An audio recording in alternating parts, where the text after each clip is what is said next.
I'm here with Anna Frola. How are you today, Anna? I'm great. It's good to be back. Yeah, good. Well, I have lots to talk to you about today's Excellent. movie. So who are the major players involved in this film? This is a great cast. But we start with the writer, of course, Stephen King, very prolific horror novelist. Right. Yeah. One of my favorites from back in the day. The director is a screenwriter. He's written things like Spider-Man and Jurassic Park and the most recent Indiana Jones movie. One of my favorite actors of all time, Johnny Depp. Yep.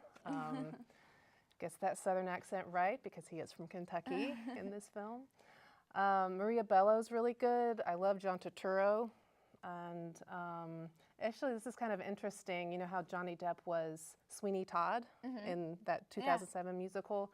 The guy that was on screen, that did it, sorry, in the theater, he plays a role. So we have two Sweeney Todds in this movie. Weird.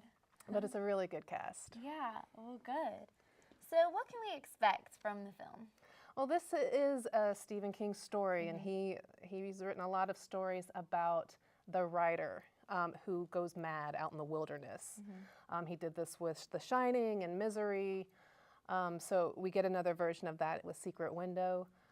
It's a suspense story, so the point is to withhold enough information from the audience so that we don't know what happens until the very end. Right. So it plays a lot with knowledge and keeping us from knowing too much. And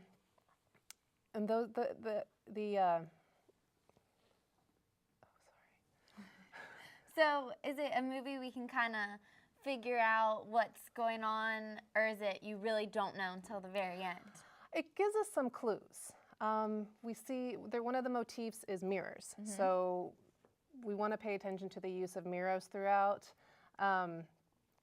We also want to think about time and loss of time. So there's a lot of clocks and a lot of watches to pay attention to. It wants us to think about the creative process, which I think is kind of important to think about at this stage of the semester when we're getting ready for finals, and a lot of us are writing papers. So how you can go mad by sitting there and writing. Yeah.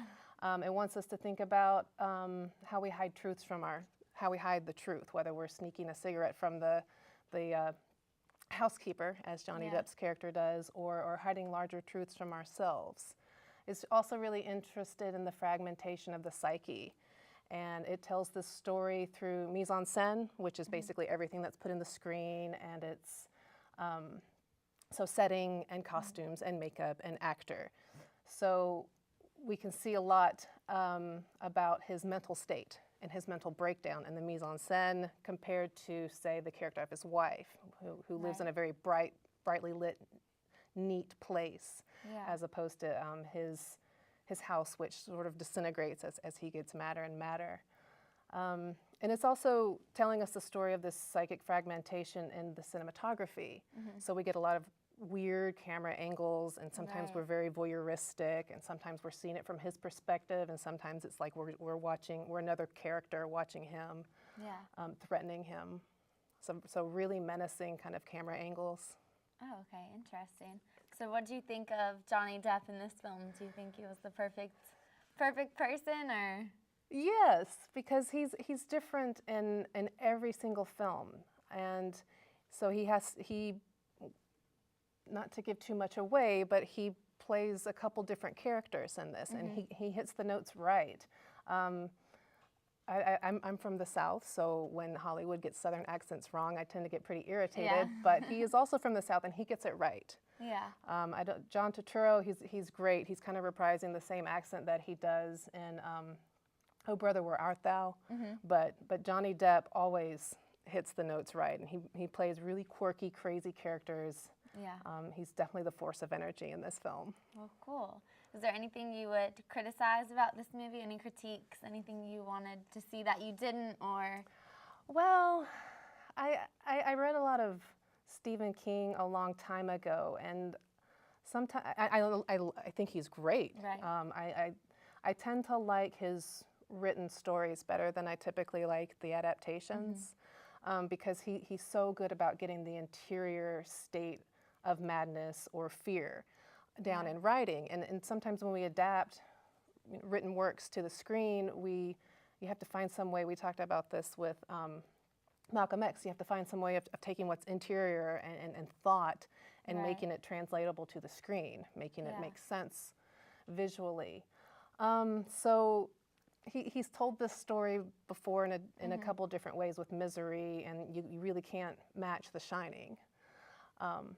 But it's still good. Yeah. It's still good. I still enjoyed it. So out of all the things you talked about, what's the one thing that everyone should look for? Well, in addition to clocks and the use of mirrors, the color red. Red is a very strong motif.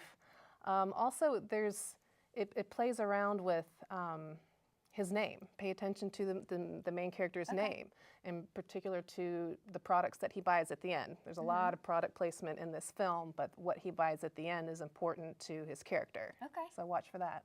Okay, interesting. Well, thank you so much, Anna. And You're I hope welcome. everyone enjoys the movie.